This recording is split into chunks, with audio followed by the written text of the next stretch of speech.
지방교육자치 내실화를 위한 총회 인권 비전의 행정기구 개선 방안에 대해서 신영민 연구위원이 발표하도록 하겠습니다.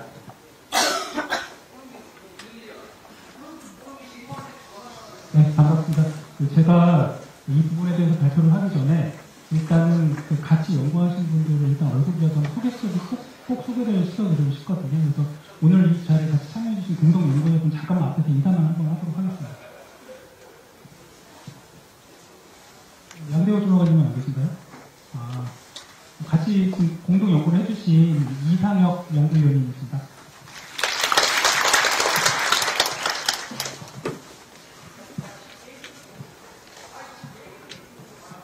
혹시 이 자리에 계신 여러분들께서는 승진하는 데 얼마나 걸리셨나요?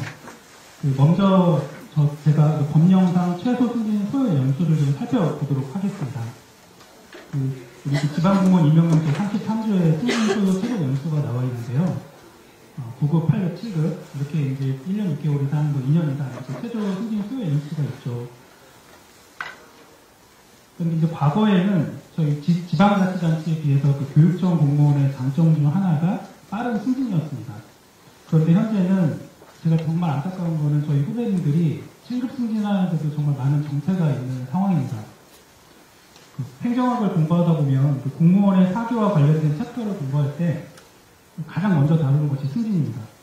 승진은 그만큼 공무원의 사교와 관련이 있는데요. 그래서 오늘은 공무원의 정원과 관련된 제도, 즉 총회 인건비제를 알아보려고 합니다. 그리고 정원 제도와 빼놓을 수 없는 것이 이제 행정기구거든요. 정원과 조직은 항상 같이 가잖아요. 그래서 이와 더불어서 행정기구와 관련된 내용을 살펴보기도 합니다. 발표 순서는 논의 배경, 현황 및 문제점, 개선 방안, 제언 순으로 설명을 하겠습니다. 다소 따분하고 재미가 없을 수도 있습니다. 왜냐하면 맥락을 모르면 복잡하기 때문인데요. 최대한 쉽게 축약을 해서 제가 이렇게 지식을 좀 이렇게 한 스푼 입에다 이렇게 넣어드린다는 느낌으로 그렇게 제가 준비를 했거든요.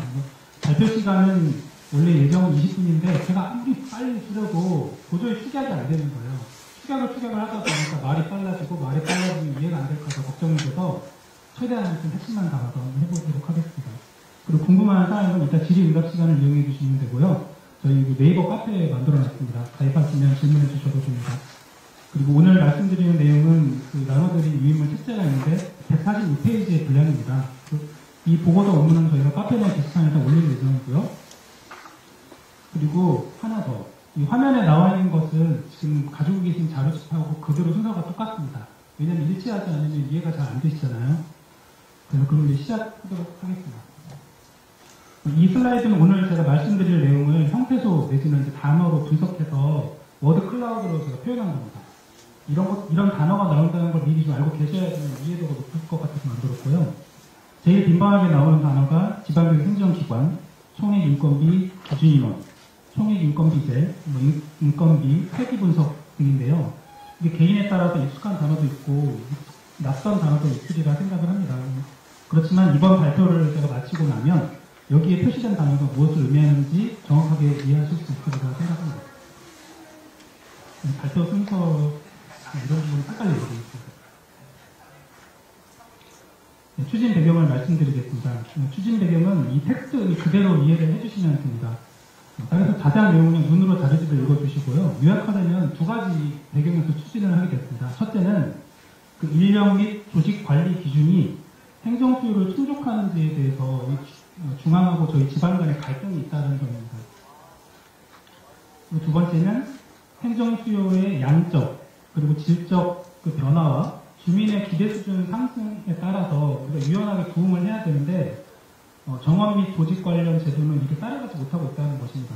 그래서 우리 포럼은 이런 현실을 좀 감안을 해서 본 정책 연구를 추진하게 되었습니다. 좀 말이 좀 제가 빠른가요? 괜찮은가요? 네. 현황의 문제점인데요. 현황부터 먼저 살펴보도록 하겠습니다.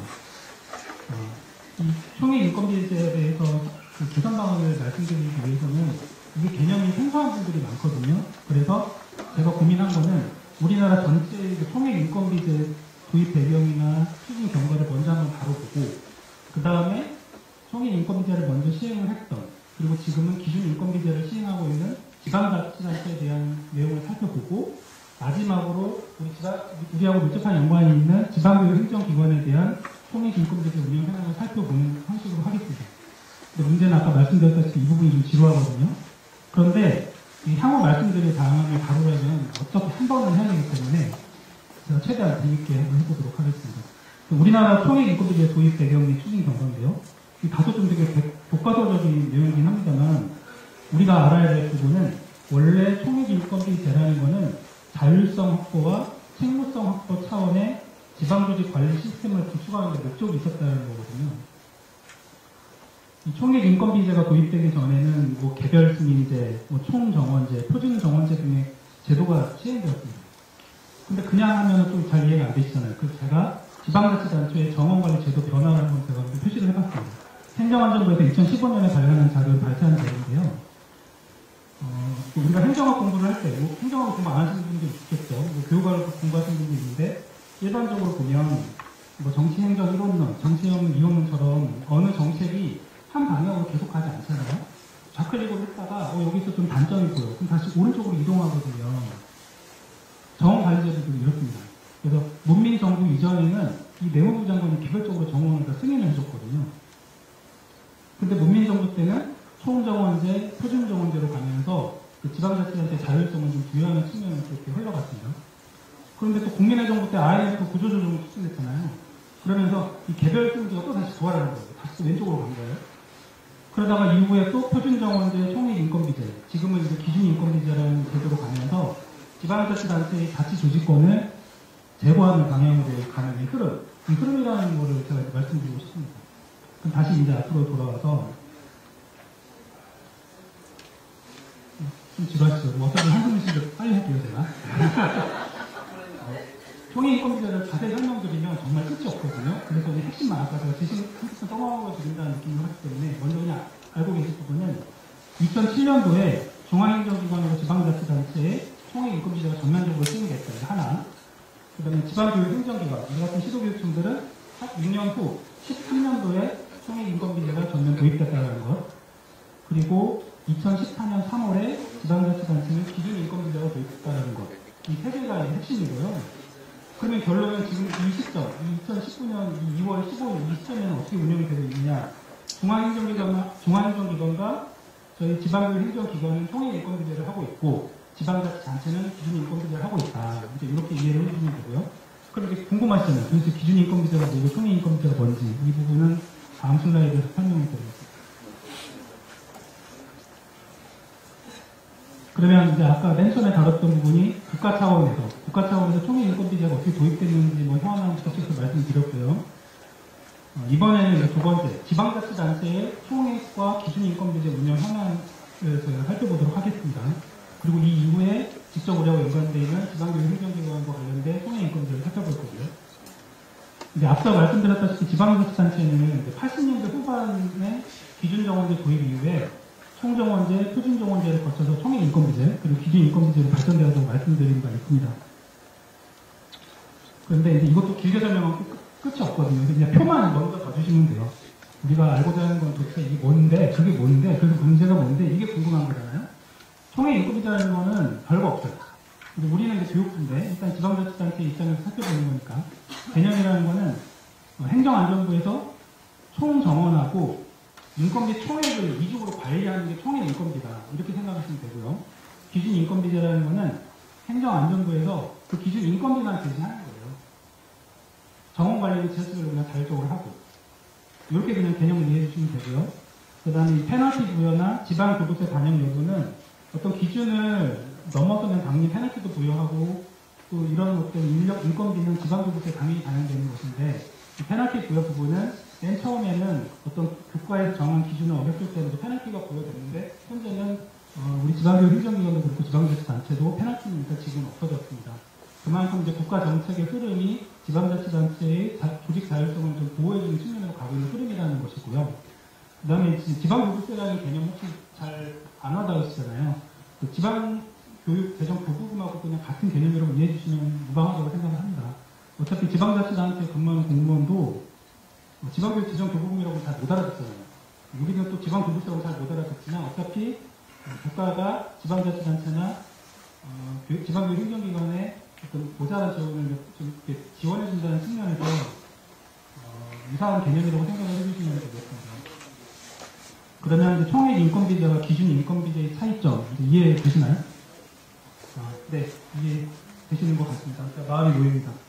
그 다음에 이제 제도 개선 동향인데요. 이 제도 개선 동향도 설명하려고 끝이 없어요. 근데 결론은 그냥 그 지자체의 인력이나 조직 운영 자율성이 계속 확대됐다. 이렇게 그냥 이해해 주시는 거 이거는 넘어가면 되겠습니다. 자세한 내용은 여기 나와 있는 거 그대로 이해해 주시면 되고요.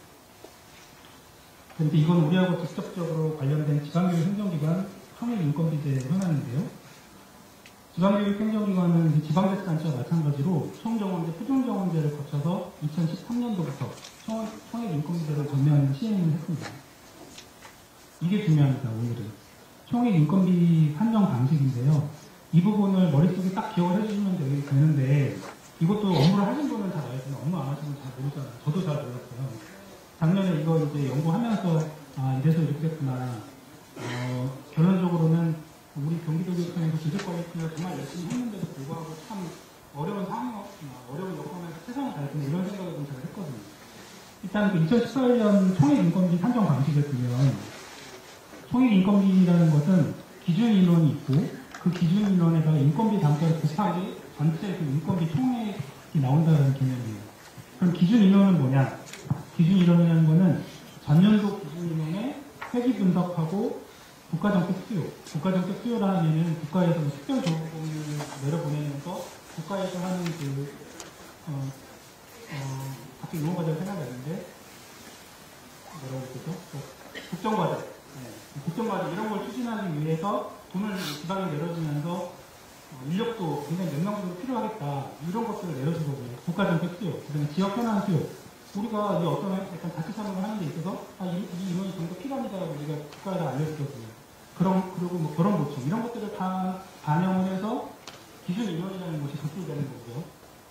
그리고 인건비 단가라는 거는 전년도에 있는 인건비 단가에다가 처우 개선을 반영을 하는 게 인건비 단가가 되는 것이죠. 그래서 기준 인원하고 인건비 단가 곱하면 전체 총액 인건비가 나옵니다. 이거를 이해를 해주셔야 돼요. 전년도 기준 인원이라는 이 단어 이걸 기억해 주시고요. 그럼 이제 나머지 하나가 남았는데 그 회기 분석이라는 거를 이제 제가 저희 포럼 내에서 협의를 할 때 말씀을 드리면 회기 분석의 개념에 대해서 낯선 분들이 많더라고요. 사기업에서는 회기 분석이라는 거를 되게 익숙하게 생각하거든요.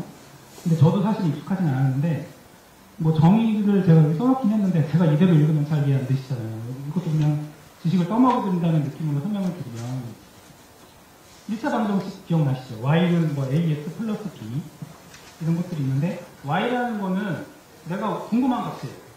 내가 궁금한 값인데 ax 플러스 b에서 a하고 b는 그냥 상수잖아요. 그러면 내가 기존에 알고 있던 정보를 x라고 생각하면은 a하고 b만 정해져 있는 상태는 y라는 걸 예측할 수 있다는 거죠. 이게 회기 분석입니다. 그래서 여기 회기 분석 기준 인원 산식 아닌데요. 그냥 간단하게 일반식만 제가 설명을 드리면 아까 말씀드린 상수가 이거예요. 104.493일 더하기 가로 열고 3.7148 곱하기 학교수, 변수가 뭐 사립학교수, 학생수 뭐 이런 게 있어요. 근데 이제 이런 부분이라는 거죠. 그러니까 학생수하고 학교수가 현재 회기 분석의 변수라는 것. 이 부분을 머릿속에 좀 기억을 해주시고 다음 슬라이드로 넘어가겠습니다.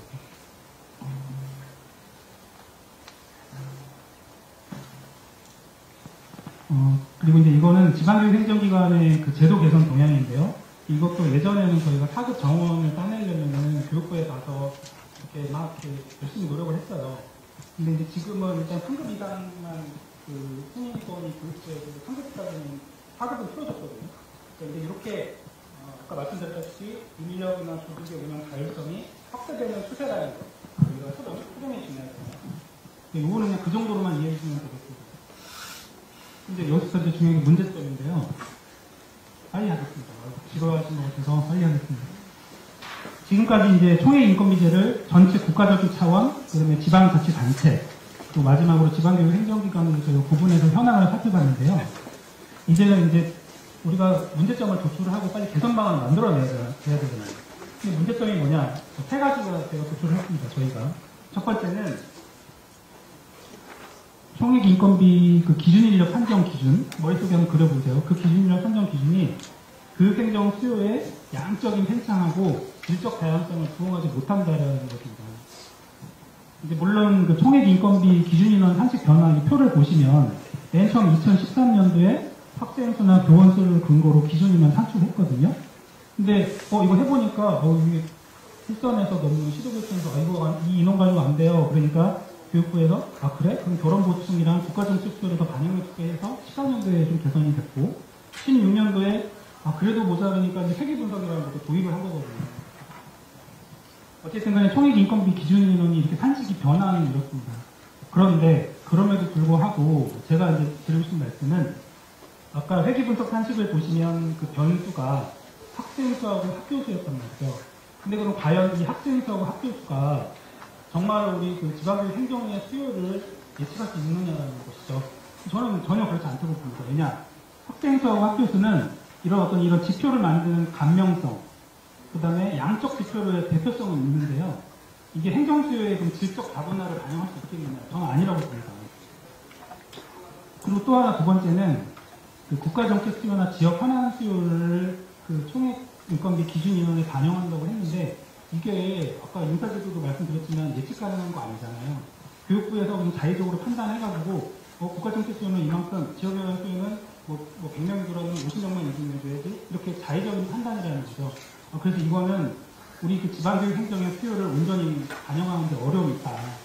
그래서 결론은 행정 수요를 진단하고 예측하고 이렇게 할 수 있을 만한 지표를 탐색해야 된다는 게 이런 문제점을 제가 도출을 했고요. 두 번째입니다. 두 번째 문제점은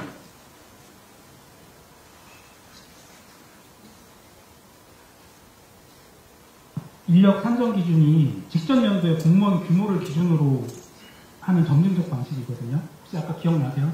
그 기준 인원 산식 보면 전년도 기준 인원이 항상 들어가요. 그러다 보니까 그 조직을 애초에 방만하게 운영한 기관은 굉장히 유리한 거예요. 애초부터 방만하게 운영할 때는 점진적으로 증가하는 거고요. 타이트하게 운영하는 데는 타이트한데 천천히 점진적으로 증가하다 보니까 여전히 힘든 거거든요. 근데 이제 이 기준 인원이나 인건비 단가를 산정할 때 아까 말씀드린 대로 전년도 기준으로 산출을 하기 때문에 일부 그 지방교육 행정기관의 경우에는 다른 기관에 비해서 좀 현저하게 차이가 있어서 좀 조직 인력 운영이 좀 어려운 상황입니다. 특히 이제 경기도교육청을 말씀드리면 전국 대비 그 교육 규모가 약 24.4%입니다. 그럼에도 불구하고 우리 총액 인건비 비율은 19.4%에 불과한데요. 이거는 이제 이 수치는 저희가 토론에서 연구했던 2018년 당시의 기준이고요. 지금은 한 20% 정도 올라간 걸로 제가 알고 있습니다. 그리고 또 다른 수치를 한번 살펴보겠습니다. 사시도 교육청의 총액 인건비 1인당 단가가 잘 안 보이실 수도 있는데요. 여기 이제 1인 단가가 있거든요. 일반직. 보시면 이 1인당 단가가 시도별로 6,400만 원에서 6,800만 원입니다. 그런데 이제 경기도 교육청 보면요. 5,900만 원이에요. 근데 이제 물론 이게 시도교육청마다 연령층도 다양하고 학교나 시도교육청마다 상황이 다르기 때문에 이 표만 보고 이건 기계적으로 이렇게 문제가 있어. 기계적으로 이렇게 비교하는 건 문제는 있어요. 사실. 그런데 그럼에도 불구하고 경기도를 제외한 나머지 시도 간 비교를 한번 보시면은요. 유의미한 차이가 별로 없어요. 그래서 경기도교육청의 일반직 기준 인원이 과소 계산됐다라고 미루어 짐작할 수 있는 정도의 자료는 된다고 저는 생각을 합니다. 그 다음에 또 하나, 총액 인건비제가 최초 시행된 그 2013년 당시에 마련한 그 기준 인원하고 인건비 단가인데요. 이 인건비 단가는 그때 당시에는 전년도 결산의 기준이었거든요. 그리고 이런 것들이 다음 연도에 계속 되풀이하여 영향을 미친다고 제가 아까 말씀을 드렸죠. 그러다 보니까 어떤 우리가 조직이나 인력을 창설하는데 한계가 있을 수밖에 없죠. 그리고 또 하나, 전년도 기준 인원하고 인건비 단가의 결혼 보충, 국가정책 수요 등을 반영했기 때문에 현 시점 인력 구조하고는 당연히 정확하게 맞을 수밖에 없다는 거죠. 왜냐, 예측해서 인원이 내려오는 게 아니라 옛날 거 자료를 기준으로 총액 인건비 기준이 나오는 거거든요. 그리고 또 하나, 과거 기준 인원과 인건비 지출이 적었던 기간은 계속해서 다른 기간보다 적게 되는 이런 불안한 점이 있다. 이런 부분, 그런데 이제 이런 부분들은 제 주장뿐만이 아닙니다. 이러한 분석은 2016년 12월에 한국지방자치 학회부에 실린 그 지방정부 인력 관련 연구자료를 볼 수 있는데요. 이거는 어떤 N 기초지자체 조직관리담당 질의응답 자료입니다. 제가 한번 읽어보겠습니다. 인구 증가 및 신규 지역 현안 수요, 국가정책 수요 등은 폭발적으로 증가하고 있으나 내년 기준 인건비는 소폭 상승하고 지역 현안 수요에 대한 기준 인력에 대해서는 소극적으로 반영함에 따라 적시적인 행정 대처가 어렵다. 맞죠? 또 하나, 이거는 이제 어떤 광역자치단체 조직관리 팀장 인터뷰 결과인데요. 현재 기준 인건비 단가 산정 시 과거 인건비 지출이 적은 기관이 불리하다. 네, 맞죠? 그 총액 인건비제라는 게 당초 취지하고 달리 정원관리의 자율성을 강화하지 못하고 있고, 경기도교육청 같은 경우는 현원 직급별 비율이 우리 조례상 정원 책정 기준에 턱없이 지금 부족한 상황입니다. 근데 이제 조례상 정원 책정 기준이라는 거는 그 최대 기준이거든요.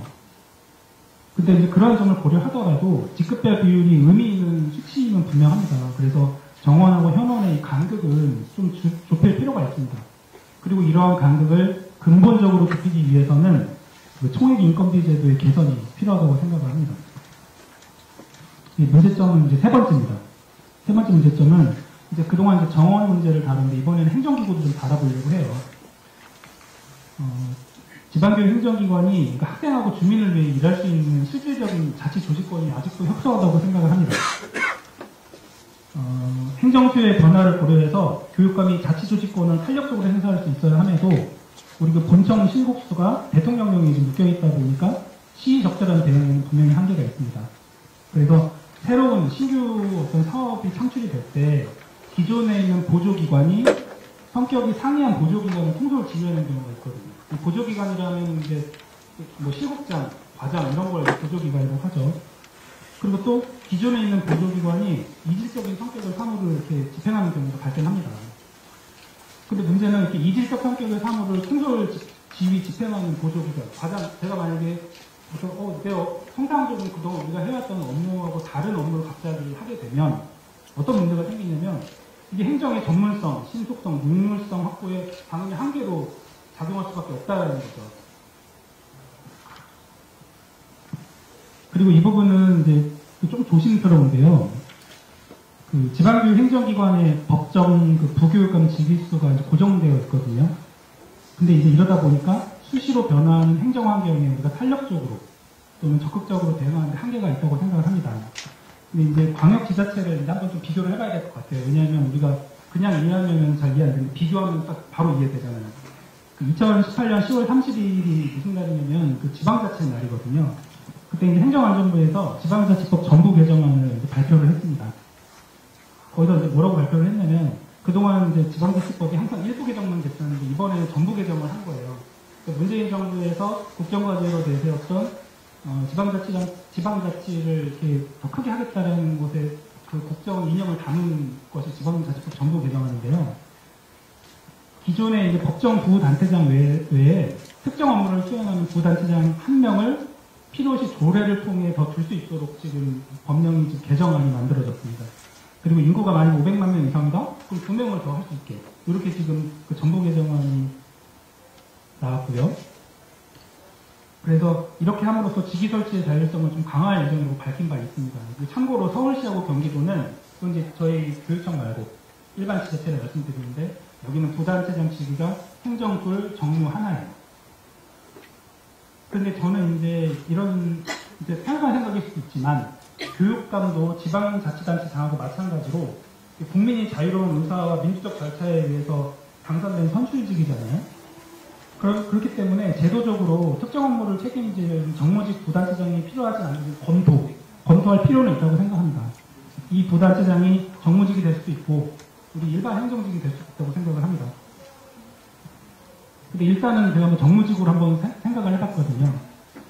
자, 그래서 이제 문제점 3개를 이제 말씀드렸는데요. 그 각각 문제점에 대한 개선 방안을 제가 먼저 요약해서 한번 설명을 드리겠습니다.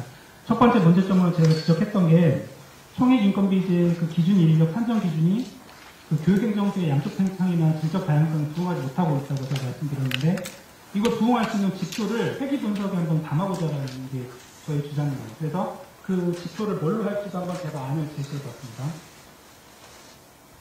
두 번째 제시했던 문제점은 뭐였냐면 그 인력 산정 기준이 직전 연도의 공무원 규모를 기준으로 하는 점증적 방식이라고 아까 말씀드렸잖아요. 그러다 보니까 애초부터 조직을 방만하게 운영하는 기관이 유리하다는 게 문제였는데, 그래서 저는 이거는 좀 기울어진 운동장이라고 저는 생각을 합니다. 지금의 이 기준 인원 그 회계 분석 산식을 그대로 놔둬버리게 되면 어떻게 하기가 참 어렵거든요. 그래서 이걸 판을 흔들기 위해서는 아예 그냥 이 총액 인건비 산식을 농촌형, 도농복합형, 도시형 또는 뭐 인구 규모나 고령화 수준 등을 고려해서 유형을 나누고 그 유형별로 회계 분석을 만들어야 된다고 저는 생각을 해봤습니다. 세 번째, 이 부분은 이제 조직이죠. 그 실질적인 자치 권한이 협소하다. 그래서 이것에 대한 대안은 학생과 주민이, 그러니까 지방자치법 전부 개정의 취지를 우리가 다 그냥 반영을 해서 그 지방교육 행정교육 실질적 자치권 확대하자는 건데, 세부적인 내용은 본청 실구 설정이 좀 자유로하자. 다만 그냥 자유로하는 게 아니라 그 지방자치법 전부 개정안처럼 실국수의 20% 범위 내에서 기구 설치를 좀 자유로를 해보자. 두 번째, 부단체장 직위도 조례상 정무직, 이번에는 저 정무직으로 제가 한번 검토를 했기 때문에 일반직이 될 수 있고, 부교육감 직위 설치 자율성 강화 방안 좀 검토해보자. 이렇게 제가 개선 방안을 생각을 했습니다. 그래서 각각 개선 방안에 대한 세부 내용을 다음 슬라이드에 대해서 말씀을 드리겠습니다. 지금 벌써 시간이 많이 흘러서 조금만 더 제가 빨리 하겠습니다. 좀 집중을 많이 해주셔서 제가 되게 감사한데요. 근데 이걸 일일이 다 설명하면 너무 길잖아요. 근데 핵심만 바로 이 표를 설명을 드리겠습니다. 아까 행정수의 양적, 질적 다양성에 부응할 수 있는 지표를 이렇게 생각을 해봤는데, 저는 이런 생각이에요. 지표로서 도시, 비도시 지역의 특성을 반영한 지표들하고 사업의 다양성과 특성을 반영한 지표를 한번 생각을 했는데, 뭐냐?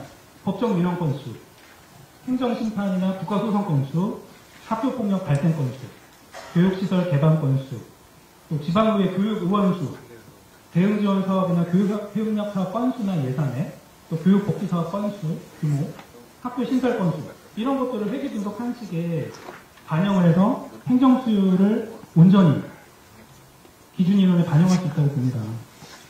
지금 현재는 학생수하고 학교수 두 개만 있잖아요. 근데 이거 가지고 과연 이게 행정 수요의 그 질적 다양성을 우리가 확보할 수 있냐 이거죠. 근데 이렇게 제가 그냥 던져버리면 너무 무책임하잖아요. 왜냐? 그냥 하라고 하면 어렵거든요, 그거. 그래서 저는 이런 아까 말씀드린 그런 지표들을 법령이나 규칙상 공시 대상 정보로 규정을 해버려서 그 다른 시도 것도 우리가 교차 검증할 수 있게 좀 투명하고 예측 가능하게 그렇게 좀 해야 된다고 생각을 해봤습니다. 개선 방안 두 번째입니다. 그 지방교육 행정기관을 아까 제가 유형별로 좀 나눠보자고 말씀을 드렸는데요. 이거 설명하면 너무 길기 때문에 바로 표를 그냥 제시를 해봤습니다. 그냥 지방교육 행정기관을 유형별로 그냥 나누는 거예요. 그래서 서울, 부산, 경기는 17개 시도에서 조금 그래도 다르거든요. 그래서 여기는 특성을 인정을 해서 1, 2형, 2형, 3형으로 나누고 나머지 시도는 인구랑 학생 수를 기준으로 해서 4형부터 7유형까지 그냥 나눠버리는 거예요. 그래서 이렇게 유형별로 좀 나눈 다음에 회계 분석, 성인 인건비 기준이면 산식을 좀 별도로 만들어야 된다고 생각을 했습니다. 다만 이제 그냥 이렇게 또 던져놓으면 또 무책임하잖아요. 근데 이거 이렇게 하면 이제 어떤 문제가 있을 수 있냐면, 만약에 이제 유형별로 기준 인원을 총액 인건비 그 산식을 마련을 하면, 그래서 그 제도를 개선해서 만약에 이제 그래 내년부터 시행해보자 교육부가 이렇게 했는데, 그러면 전년도 기준 인원보다 기준 인원이 굉장히 뭐 줄어버렸다 이러면 문제가 생겨버리잖아요. 왜냐하면 이미 공무원은 거기 일을 하고 있으니까 정원을 갑자기 확 줄일 수는 없잖아요. 이 부분은 사실 좀 어렵긴 하지만 우리가 그 일시적인 기준 인원 초과는 일단은 허용을 해야 된다고 생각을 하고요. 그리고 그렇게 감소 인원을 그냥 내버려 둘 것이 아니라 점진적으로 적용할 수 있게 방향성을 제시해야 된다고 생각하는 것이고, 두 번째는 시도간 인사교류도 추진해보는 방법도 고려해야 된다고 생각을 합니다. 이렇게라도 하지 않으면 지금의 그 총액 인건비 회계 분석 기준 인원 산식을 그대로 하면 기울어졌어요, 지금 운동장이. 그 판을 흔들기 위해서는 이렇게 유형별로 하는 것도 고려해야 된다고 생각을 합니다.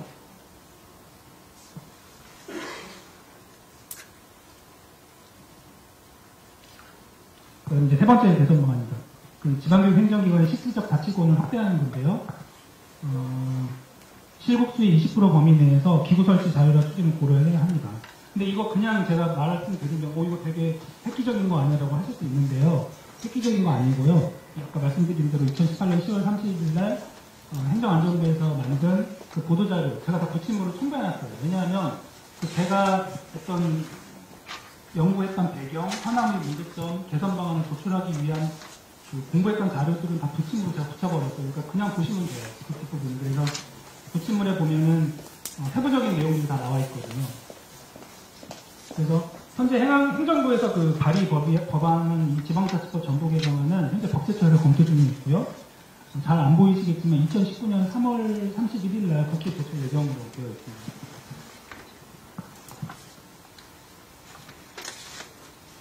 개선 방안 세 번째, 그 부교육감 직위 설치 자율성 검토하는 방안도 필요하다고 보고요.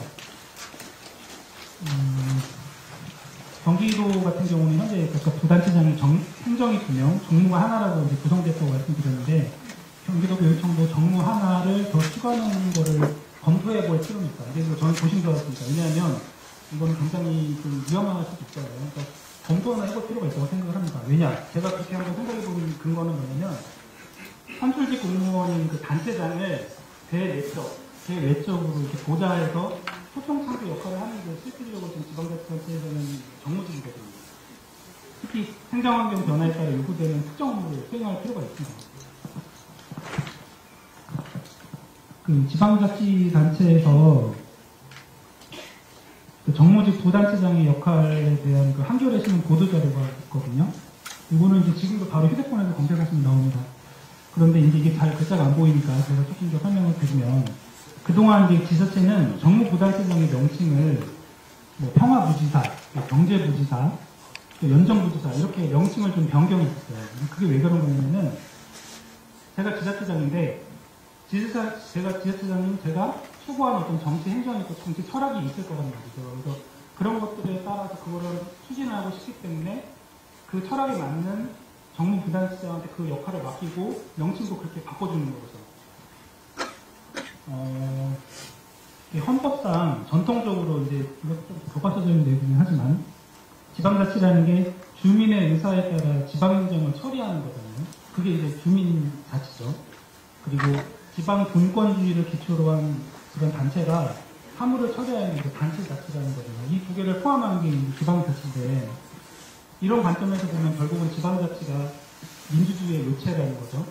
그리고 또 복잡한 현대 사회에 이 정치적으로 다원화되어 있는 이런 것들을 제도적으로 좀 실현하기 위한, 이 정치적 다원주의를 실현하기 위한 제도적 장치라는 것이 결국은 지방자치이기 때문에 지방교육행정기관도 선출직이다. 그래서 정무부단체장 직위 설치를 검토해볼 필요는 있다고 생각을 합니다.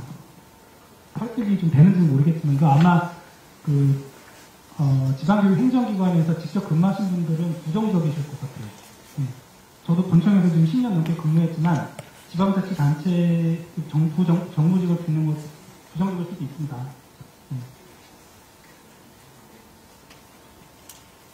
네. 개선 방안 이제 다 말씀드렸고요. 이제 마지막으로 제언입니다. 제가 정책연구 발표를 통해 말씀드리고 싶은 첫 번째는 그 교육자치와 일반자치를 포함한 이 지방자치에 대해서 우리 헌법이 좀 어떤 입장을 갖고 있는지를 우리 구성원들이 좀 알아야 된다고 생각을 합니다.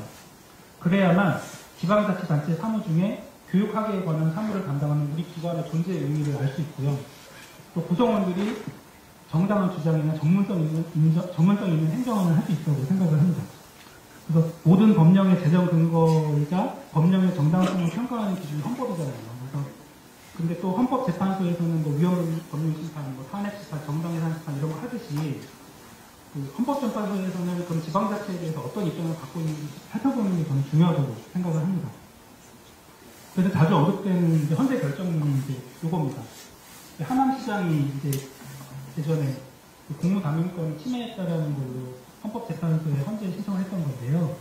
여기에서 이제 뭐라고 나오냐면, 헌재는 지방자치가 국민주권주의와 자유민주주의 이념 구현에 이바지하고 지방자치의 본질적인 내용은 중앙정부의 침해로부터 보호하는 것이 헌법상 요청이다. 이렇게 명시를 하고 있습니다. 물론 이제 지방자치 제도가 선출직 공무원의 부정적 측면이 강조되면서 폐해가 분명히 있습니다. 그렇다고 해서 지방자치 제도 전체를 부인할 수는 또 없거든요.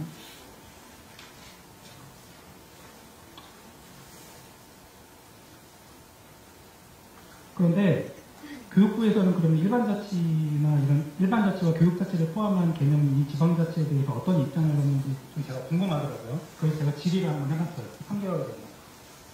이거 3개월 전에 제가 교육부 질의를 한 내용인데 노란색 부분이 잘 안 보이잖아요. 이거는 이제 연구 자료는 아니었기 때문에 제가 굳이 첨부는 하진 않았지만 제가 뭐라고 질의를 했냐면 지방교육자치에 관한 법률 제30조에서 부단체장 자격 기준에 정무직이 포함되지 않는 이유와 법률 개정 과정에서 그 부단체장 자격 기준에 정무직까지 확대하지 않은 취지를 제가 한번 물어봤습니다.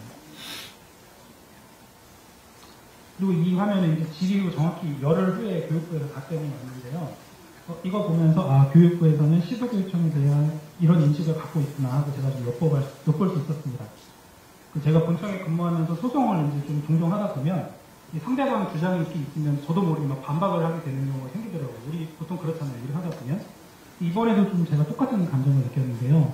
이거 잘 안 보이기 때문에 제가 좀 설명드리겠습니다. 노란색 그 음영 처리된 부분이 두 가지인데요. 첫 번째 게 뭐냐면 교육부에서 이렇게 말을 했습니다. 지방자치단체의 행정사무는 각 지자체의 특성과 지역 수요를 반영하여 추진되어야 하나. 지방자치단체는 이렇게 하는 거래요.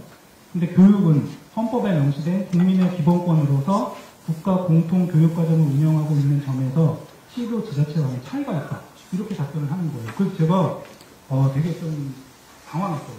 어떻게 이런 생각을 가질 수 있나. 물론 이제 제가 좀 편협한 생각일 수 있습니다. 제 생각이 다 맞는 건 아니기 때문에. 근데 이 부분에 대해서는 그냥 법리를 제가 이따가 논할 건데 법리 논하기 전에 상식적으로 지방자치단체하고 달리 지방교육 행정기관이 관할 지역의 행정수요를 반영해서 사무를 추진하지 않나요? 우리가? 아니거든요.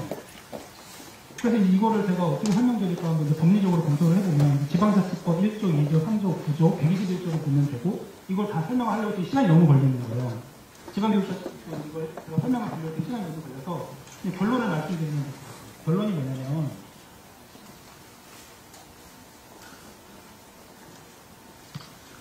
지방자치단체와 달리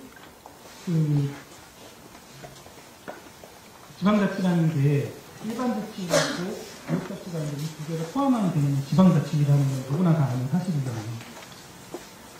그리고 그 지방자치 사무 중에 교육학계에 관한 사무는 지방교육 행정기관이 그리고 그 외에 그 일반적인 사무는 지방자치단체가 추진한다는 것 이거 다 우리가 알고 있는 거죠. 그리고 또 지방자치단체와 지방교육 행정기관 예를 들어서 저희 경기도교육청하고 경기도가 법인격이 같거든요. 그래서 소송 안 되잖아요. 법인격이 같아요. 경기도로.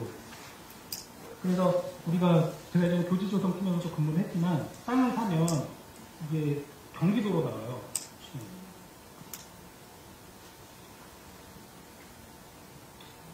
이렇게 법 체계라는 것이 이제 이런 상황인데 어떻게 지자체 행정사무는 지자체의 특성하고 지역 수요를 반영해서 추진하고 지방교육 행정기관은 그렇지 않다라고 이렇게 일괄적으로 말할 수 있는지 제가 좀 답답했습니다. 그 다음에 또 하나 교육은 헌법에 이건 교육부 답변이었어요. 교육은 헌법에 명시된 국민의 기본권으로서 국가 공통교육과정을 운영하고 있는 점에서 지자체와는 차이가 있다. 이것도 제가 반박을 한번 해보면요. 초중등교육법 23조를 보면 교육부 장관은 교육과정의 기준하고 내용에 관한 기본적인 상황을 정하고요. 교육감이 지역 실정에 맞는 기준과 내용을 정하도록 하고 있습니다. 교육감이 당연히 국가정책을 그냥 집행하는 손발 역할만 하는 게 아니라는 거거든요. 그게 법의 취지거든요. 근데 그리고 이제 일반 지방자치단체 입장에서도 중앙부처에서 정책의 기준이나 내용에 관한 기본적인 사항을 정하고 나머지 소관법령 그리고 또 소관법령을 헌법적 가치에 맞게 해석하는 역할을 합니다. 중앙부처는. 그리고 그 바탕에서 지자체도 권한의 범위 내에서 자율적으로 정책을 집행하는 것이거든요. 저 혼자 좀 제가 흥분해서 좀 제가 너무 좀 식사돼가지고 빨리 예, 정리하겠습니다. 꼭 해. 알겠습니다. 네, 연구보고서에 있고요. 너무 지루하면 안 되죠.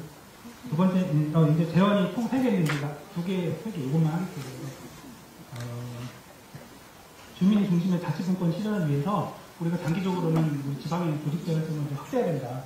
그리고 여기에 상응하는 투명성하고 책임성도 같이 확보해야 된다. 그냥 자율성만 확보하면 안 된다는 거. 이게 이제 제가 드리고 싶은 말씀이고요.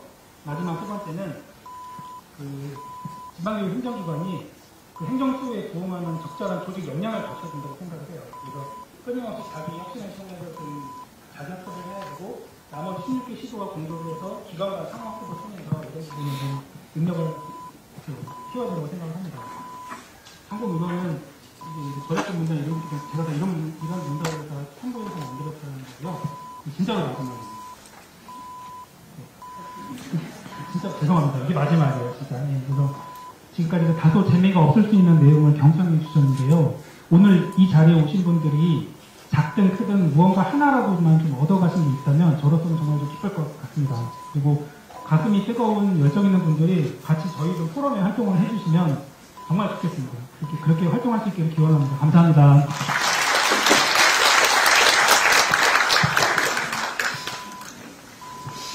네, 고생 많으셨습니다. 다시 한번 뜨거운 박수 부탁드리겠습니다.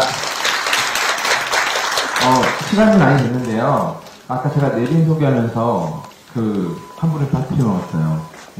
안양에서 회계하고 예산을 총괄하신 우리 배영환 학교현장기획관님 참석하셨습니다. 네, 배영환님 다시 한번 죄송합니다. 네, 이제 마지막으로 이제 질의응답이 있는데 질의응답을 하기 전에 우리 라이브 중계는 여기서 마치도록 하겠습니다. 이제 좀 더 자유롭게 이야기하실 수 있습니다. 라이브 중계 마치겠습니다. 지금까지 경기교육행정 포럼이었습니다. 감사합니다.